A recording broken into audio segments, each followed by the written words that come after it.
동시호가 구간 진입해 있습니다. 예상 지수부터 확인해 볼게요. 네, 오늘 양지수 조금 아쉬운 흐름으로 현재 마무리될 준비가 돼 있습니다. 4거래일 만에 하락으로 전환이 될 것으로 보이는데요. 코스피 같은 경우에는 0.5% 정도 하락하면서 2237포인트 정도의 마무리를 마칠 준비하고 있습니다.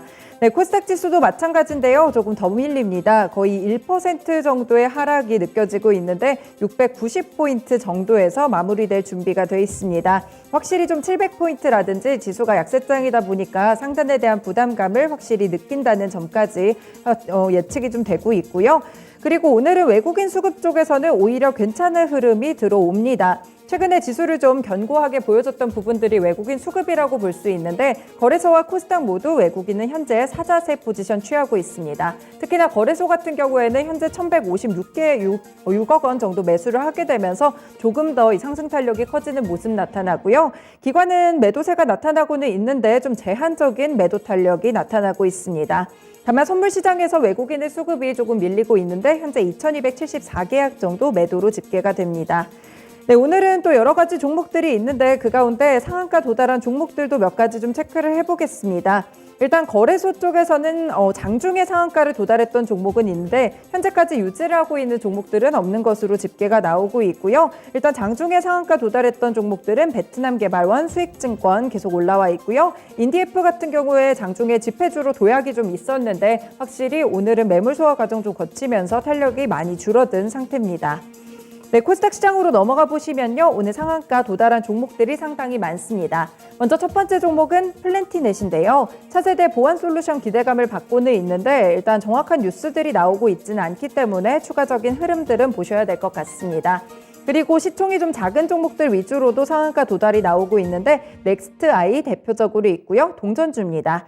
네, CKH도 오늘 거래 제한폭까지 오르면서 현재 278원 정도에 마칠 준비하고 있는데 오늘 중국 상장 테마주들의 흐름이 상당히 좋게 관측이 되고 있습니다. 하지만 동전주기도 하고요. 시가총액 자체가 1,000억 원이 채 되지 않는 그런 종목들이기 때문에 쉽게 움직일 수 있다는 점 변동성에는 유의를 하시면서 보셔야 될 것 같습니다. 네, 오늘 또 장중에 상한가 도달했던 종목들 몇 가지 있는데 막판 시세가 좋았던 게 AG테크놀로지거든요. 이 종목 같은 경우 3시 구간에 상한가에 도달을 했습니다. 현재는 살짝 풀리게 되면서 25% 정도 상승으로 마무리될 준비가 돼 있습니다. 이 종목은 모멘텀을 갖고 있는데요. 독일의 인공지능 반도체 전문 기업인 비딘티스사와 첨단 자율주행 반도체 개발을 위한 계약을 체결했다는 소식이 상당한 호재로 작용한 것으로 보입니다. 네, 오늘 하락하는 종목들 보시면 비스토스 이런 코스닥에서는 가장 큰 종목이 좀 15% 정도의 하락으로 거래 마칠 준비 나오고 있는데요. 다만 하한가에 간 종목은 오늘은 없습니다. 거래소에서 조금은 특징적인 부분들이 바로 롯데지주 좀 체크를 해보시면 되겠는데 오늘 오히려 MSCI 편입이 될 것이다라는 긍정적인 이슈가 나왔음에도 불구하고 오후장부터 빠르게 좀 무너지기 시작했습니다. 현재는 8% 가까이 하락하면서 거래소 종목들 가운데 가장 크게 밀리고 있는 모습으로 관측이 되고요. 오늘 오르는 종목들 몇 가지 체크하는 것들 중에 한미글로벌도 좋은 시세 보여줍니다. 네, 사우디아라비아 네옴시티 관련 종목들의 변동성이 좀 크게 나오고 있는데 빈살만 왕세자의 방한이 좀 취소가 됐다 이런 보도가 나오게 되면서 한 차례 흔들렸다가 오늘 오르는 이유는 원희룡 국토교통부 장관이 다음 달 초에 네옴시티 수주를 독려할 차로 사우디아라비아에 방문한다는 소식이 전해졌기 때문입니다. 네옴시티 관련 종목들 이 부분 체크를 해보시면 괜찮을 것 같고요. 네, 오늘 솔루스 첨단 소재도 상당히 많이 오르는 모습으로 관측이 되고 있고 오늘은 또 대형주들 가운데 카카오 같은 경우에도 이슈 소화 과정을 좀 거치고 있습니다.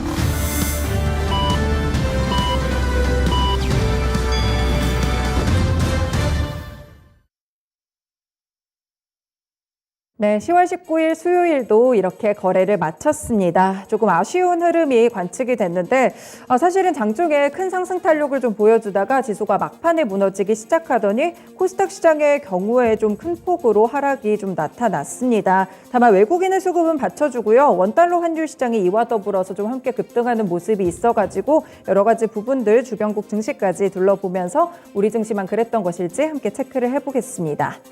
네, 아시아 증시 가운데 오늘 일단 일본 증시부터 좀 보실까요? 사실 니케이 지수도 오늘 미국 증시 영향을 좀 크게 받게 되면서 상승으로 출발을 했습니다. 미국 증시에서 넷플릭스라든지 골드만삭스 그리고 유나이티드 항공 같은 이런 항공주들이 호실적을 내놨는데요. 확실히 투자 심리가 개선되는 모습으로 나타났고 장중에 흔들림 폭도 그렇게 크지 않았습니다. 네, 니케이 지수 같은 경우에는 마감가 보시면 강보합권으로 거래 마쳤습니다. 27,257엔 나타나고 있고요. 상단과 하단이 그렇게 큰 차이가 없습니다. 고가 부근이 27,371엔 그리고 저가 부근이 27,192엔으로 집계가 되고 있습니다. 강보합권으로 거래 마친 모습이고요. 네, 중국 증시 같은 경우에 오늘 분위기가 좀 어둡습니다. 어제 같은 경우에는 혼조로 마감이 됐는데 오늘은 확실하게 하락 출발하는 모습이었고요. 중국 증시가 좀 유독 좋지 않은 모습으로 관측이 됩니다. 이 영향으로 국내 증시도 밀렸던 것일까요? 이 앞서서 공산당의 당대회가 진행 중인 중국이 있었는데 이 GDP 발표가 전격적으로 취소가 됐습니다. 그래서 경제에 대한 불안감이 좀 지속되고 있다라는 해석들이 좀 나오고 있거든요. 그리고 계속해서 이 중국의 2인자가 누가 될지 이 부분도 좀 관심입니다. 시진핑 중국 국가주석의 집권 3기를 떠받칠 총리가 또 결정이 되는데 새로 임명될 것으로 전망이 되고 있습니다. 일단 중국 총리 같은 경우에도 서열 2위 자리이기 때문에 상당히 좀 중요하고요. 리커창 총리는 일단 헌법에 따라 퇴임을 할 것으로 예상이 되고 있습니다. 현재는 후추나 부총리 그리고 리창석이 간 2파전이 펼쳐질 가능성이 높다고 하는데요. 현재 상하이 지수 보시면 1%가량 하락하면서 3,047포인트 정도로 집계가 나오고 있고요. 심천 종합지수도 1% 넘게 밀립니다. 현재 구간 11,056포인트 지나가고 있습니다. 네, 그리고 오늘 분위기가 많이 안 좋은 쪽이 항생지수인데요. 홍콩 쪽 가보시면 현재 거의 2% 가깝게 하락이 좀 나오고 있습니다. 16,581포인트 정도가 현재 나타나고 있는 그런 모습으로 관측이 되는데 홍콩 증시 같은 경우에 일단 존 리 행정장관의 시정 보고를 앞두고 관망세가 퍼지면서 반락 개장했는데 현재 하락폭이 조금 더 빠르게 커지고 있는 모습으로 나타나고 있습니다. 네, 원달러 시장도 좀 살펴볼까요? 오늘 환율의 변동성이 좀 상당히 크게 나왔습니다. 장중에 좀 비슷하게 움직였었는데 하락 쪽으로 크게 열리면서 1,410원 선까지 내려갔다가 결국에는 상승으로 거래 마쳤습니다. 네, 오늘 원달러 환율 마감가 체크해보시면 1,426원 20전 정도로 나타나고 있고요. 3원 50전 오른 그런 구간에서 거래를 마쳤습니다. 네, 결국에는 하락폭을 반납하고 다시 한번 환율이 좀 상승 쪽으로 변동폭을 보이고 있어가지고 추가적으로 좀 살펴봐야겠습니다. 이렇게 아시아 증시와 함께 원달러 환율 시장 마감까지 봤습니다. 국내 증시는 어떻게 마무리됐을지 시황센터 다녀옵니다. 네, 오늘 국내 증시는 변동성이 컸던 하루였습니다. 간밤 미국 뉴욕 증시에서는 실적 호조로 상승세를 보였는데요. 국내 증시 역시 상승으로 출발했지만 오후 들어서 하락으로 전환됐습니다. 그럼 오늘 국내 증시 상황 먼저 정리해 보겠습니다. 먼저 코스피 지수 보겠습니다. 네, 전거래일 대비 0.56% 하락했고요. 포인트로는 12.51포인트 하락한 2237.44포인트에서 장 마쳤습니다. 이어서 분봉 차트 살펴보겠습니다. 네, 상승세로 출발했던 코스피 지수는 장중에 2260선까지도 돌파하는 상승세 보였는데요. 외국인과 기관 쪽에서 수급이 계속 들어오면서 이렇게 견조한 흐름 이어갔습니다. 하지만 기관 쪽에서 매수폭을 조금씩 줄여가는데요. 이렇게 탄력이 조금씩 줄어들더니 2240선까지도 이탈하는 흐름 보였습니다. 막판까지 2240선을 두고 수급 공방 벌이더니 막판에 2237포인트로 하락으로 마감했습니다. 이어서 수급 현황 살펴보겠습니다. 오늘 개인과 기관이 매도 우위 연출했는데요. 장중에 기관이 순매도로 포지션 바꿨습니다. 기관 쪽에서 823억 정도 팔았고요. 개인이 914억 정도 매도 우위 연출됐습니다. 반대로 외국인 쪽에서는 순매수세 들어왔는데요. 오늘까지 13거래일째 순매수 포지션 유지하면서 1,501억 정도 샀습니다. 이어서 업종별 현황 살펴보겠습니다. 오늘 전체적으로 하락하는 업종이 눈에 띄게 많았는데요. 먼저 건설 섹터가 가장 큰 폭으로 내렸습니다. 오늘 현대건설에서 미국에서 SMR, 소형 모듈 원전 사업에 참여한다는 이런 호재가 있었지만 하락으로 마감하면서 2.52% 가까이 건설업종 하락세 보였는데요. 이어서 의료정밀 섹터도 1.68% 가까이 큰 폭으로 내림세 보였습니다. 이어서 유통 섹터가 1.3% 가까이 하락세 연출됐고요. 이어서 통신 섹터가 다음으로 부진했습니다. 이어서 서비스 섹터 오늘 네이버와 카카오가 하락하면서 1% 가까이 하락으로 마감했습니다. 이어서 상승 섹터 보겠습니다. 오늘 가장 크게 비금속 광물이 주목받았는데요. 오늘 포스코 케미칼이 포드에 양극재를 공급한다는 이런 호재가 이어지면서 오늘까지도 상승세 마감했습니다. 오늘 장중에 52주 신고가를 기록했는데요. 이러한 영향이 비금속 광물 섹터가 1.8% 넘게 가장 큰 폭으로 올랐습니다. 이어서 철강금속 섹터가 1.1% 가까이 상승분을 지켰는데요. 오늘 사마알미늄의 상승세가 두드러졌습니다. 2차 전지 양극박 사업 부분이 부각되면서 오늘장 강세로 주목받았고요. 또 이어서 보험 섹터가 0.2% 가까이 오름세 지켰습니다. 이어서 운수 창고 섹터 오늘 항공주들 조금 올랐는데요. 오늘 대한항공이 3분기 실적 호조 기대감 받으면서 올랐습니다. 오늘 0.1% 가까이 상승하면서 장 마감했습니다. 이어서 시총 상위주 보겠습니다. 오늘 코스피 지수 오늘 약보합으로 전환되면서 오늘 혼조세 양상 마감했는데요. 오늘 삼성전자가 외국인과 기관 쪽에서 차익 매물 나오면서 1.2% 넘게 하락으로 거래 마쳤습니다. 55,800원의 종가 형성했고요. 이어서 SK하이닉스는 낙폭을 조금 더 키웠는데요. 오늘 기관 쪽에서 매도 물량 크게 나오면서 3% 가까이 하락으로 거래 마쳤습니다. 종가 92,900원에 마감했습니다. 이어서 삼성바이오로직스는 반대로 외국인과 기관 쪽에서 매수 물량 포착됐는데요. 오늘 강보합으로 거래 마쳤습니다. 종가 84만 7천원에 마감했고요. 이어서 2차 전지주 보겠습니다. 오늘 LG에너지솔루션과 삼성 SDI 이렇게 일부 종목만 상승으로 거래 마쳤는데요. 오늘 외국인 쪽에서 매수 물량 크게 들어오면서 LG에너지솔루션 1%대 상승 마감했습니다. 종가 49만 7,500원에 마감했고요. 이어서 삼성 SDI가 소폭으로 오름세로 마감했습니다. 60만 6천원의 종가 마감했고요. 반대로 LG화학은 오늘 차익 매물 나오면서 하락으로 마감했습니다. 3% 가까이 하락세 만들어졌고요. 오늘 종가 59만 3천원에 마감했습니다. 이어서 자동차주 보겠습니다. 오늘 막판에 수급이 조금 포착됐는데요. 그렇게 현대차가 보합에 거래 마감했습니다. 16만 8천원의 종가 마감했고요. 반대로 기아는 소폭 내림세로 마감했습니다. 0.14% 하락한 약보합으로 거래 마쳤고요. 6만 9천원 터치하고 장 마쳤습니다. 이어서 인터넷주 보겠습니다. 오늘 네이버가 장중에 낙폭을 키워오면서 하락으로 마감했는데요. 오늘 네이버가 2.3% 가까이 하락하면서 16만 8,500원의 종가 마감했습니다. 이어서 카카오 보겠습니다. 오늘 데이터 센터 화재에 대해서 대표가 책임 사퇴하면서 오늘 소폭 오름세로 막판에 장중 수급 몰렸는데요. 오늘 강보합으로 거래 마쳤습니다. 4만 9,800원의 종가 마감했습니다. 이어서 코스피 시장 특징주 살펴보겠습니다. 오늘 네옴시티 관련주들이 주목받았는데요. 최근에 계속해서 등락 움직임이 보이고 있는데 오늘은 다시 한번 상승으로 태도를 바꿨습니다. 최근 빈살만 왕세자의 방한 무산 소식에 크게 내렸는데 또 오늘 원희룡 장관의 다음 달 초 사우디 방문 일정이 공개되면서 다시 한번 상승했습니다.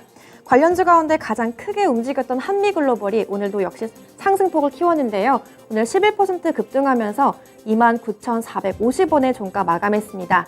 이어서 도화 엔지니어링이 강보합인 8,020원의 종가 마감했고요. 또 S&T 에너지가 3%대로 상승했습니다. 또 이어서 코스닥 시장 쪽에서는 히림이 부각되면서 3.2% 가까이 상승한 8,080원의 종가 마감했습니다. 이어서 오늘 코스피 시장에서 하락했던 종목도 보겠습니다. 오늘 외신 보도에 따르면 애플이 매출 부진으로 인해서 아이폰 14과 또 14 플러스의 모델 생산을 중단하겠다고 밝혔는데요. 애플의 14 시리즈가 올해부터는 하위 모델과 고급 모델로 급 나누기 전략을 하면서 프로 모델의 수요가 몰린 영향이라고 합니다. 이렇게 아이폰 14 플러스의 부품 생산 역시 줄이게 되면서 관련주들 하락세 두드러졌는데요. 먼저 LG 이노텍이 4% 가까이 하락했습니다. 종가 27만 9천원에 마감했고요. 또 코스닥 시장 쪽에서는 BH가 3%대 하락세 보였습니다. 이어서 YMT가 가장 큰 폭으로 내림세 연출됐는데요. 10.8% 넘게 하락했습니다. 종가 13,100원에 마감했습니다. 이어서 코스닥 시장 보겠습니다. 코스닥 지수 0.94% 하락했고요. 포인트로는 6.53포인트 내린 690.56포인트에서 거래 마쳤습니다. 이어서 분봉 차트 보겠습니다. 코스닥 지수 역시 상승으로 출발했는데요. 먼저 690선 후반부에서 이렇게 상승세 이어갔습니다. 오전장은 주로 700선 위에서 이렇게 견조한 흐름을 이어가다가 하지만 점심 구간 들어서 상승세가 이렇게 줄어들기 시작했습니다. 기관이 매수폭을 줄이면서 이렇게 700선을 내주기 시작했는데요. 막판에 690선을 두고 수급 공방 벌이더니 그래도 690포인트에서 장 마쳤습니다. 이어서 수급 현황 보겠습니다. 코스닥 시장 역시 개인과 기관 쪽에서 매도 물량 포착됐는데요. 장중에 기관이 순매도로 포지션 바꾸면서 394억 정도 크게 팔아줬고요. 이어서 개인이 122억 정도 팔았습니다. 반대로 외국인 쪽에서는 매수 물량 들어왔고요. 외국인이 506억 정도 순매수하면서 거래 마쳤습니다. 이어서 시총 상위주 보겠습니다. 오늘 하락하는 종목들이 많이 보였는데 그래도 2차전지 소재주들은 상승했습니다. 먼저 에코프로비움이 1%대 상승으로 마감했는데요. 종가 10만 6,200원에 마감했습니다. 이어서 LNF가 가장 크게 올랐습니다. 오늘 4% 가까이 올리면서 21만 1,100원에 종가 마감했고요. 이어서 에코프로 역시 실적 기대감 받으면서 2.6% 가까이 상승했습니다. 14만 9,100원에 거래 마쳤습니다. 이어서 바이오주 보겠습니다. 바이오주들은 오늘 후반부 들어서 약세가 두드러졌는데요. 셀트리온 헬스케어가 2.4% 내린 6만 5천 원의 종가 마감했고요. 이어서 HLB가 4.37% 하락한 3만 9,400원의 종가 마감했습니다. 이어서 셀트리온 제약 역시 하락으로 거래 마쳤는데요. 2.6% 내린 6만 3,700원으로 종가 마감했습니다. 이어서 게임주 보겠습니다. 카카오게임즈가 어제는 과대 낙폭에 대한 매수세가 들어왔는데요. 오늘은 후반부 들어서 다시 한번 약세로 전환됐습니다.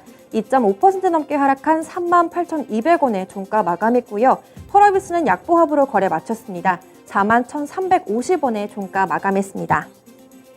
이어서 첨보는 다른 종목들과 사뭇 분위기가 좀 달랐는데요. 막판에 상승폭이 조금 더 커지면서 5% 가까이 오름세로 거래 마쳤습니다. 종가 21만 2천원에 마감했고요. 이어서 리노공업이 시총상위 10위권에 진입했지만 2.8% 가까이 하락했습니다. 13만 5,800원으로 종가 마감했습니다.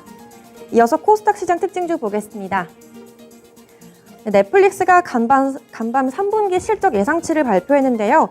예상치를 2배를 웃도는 결과를 발표했습니다. 3분기 신규 가입자 수가 241만 명에 달해서 영업이익이 20% 정도 상승했는데요.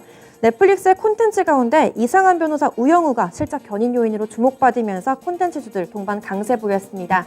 먼저 A스토리가 10.3% 가까이 상승하면서 22,550원으로 종가 마감했는데요. 장 초반에 비해서 낙폭이 조금 줄기는 하면서 음봉으로 전환됐습니다. 하지만 가장 큰 폭의 상승으로 거래 마쳤고요. 이어서 버킷 스튜디오가 6% 가까운 상승으로 마감했습니다. 종가 1,335원에 마감했습니다.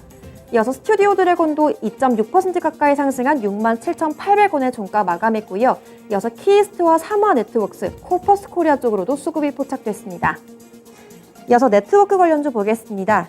카카오톡 먹통 사태로 네트워크 관련주들을 다시 한번 상승세 보였는데요. 이번 사태로 정부에서는 데이터 이중화의 필요성이 부각되면서 올 연말까지 기본법 개정안을 우선 법안 처리하겠다고 밝혔습니다. 또 먹통 사태 하루 만에 북한 측에서도 해킹 시도가 나오면서 오늘 이런 종목 쪽으로 수급이 몰렸는데요. 먼저 플랜트네지 상한가 터치했습니다. 2,960원에 종가 형성해줬고요. 이어서 인성정부 역시 상한가로 거래 마쳤습니다. 2,420원에 종가 마감했고요. S넷도 수급이 들어오면서 11% 가까이 상승한 5,080원에 종가 마감했습니다. 이어서 선물 시장 상황 보겠습니다. 선물 포인트 현재까지 1.05% 하락했고요. 포인트로는 3.1포인트 하락한 291.4포인트에서 움직이고 있습니다. 이어서 수급 상황 살펴보겠습니다. 현재까지 개인과 기관 쪽에서 매수세 들어오고 있는데요. 개인이 781계약 정도 사고 있고요. 이어서 기관이 가장 크게 사고 있습니다. 1,236계약 정도 순매수하고 있고요. 반대로 외국인 쪽에서 2,177계약 정도 매도 우위 연출되고 있습니다. 지금까지 마감 시황 전해드렸습니다.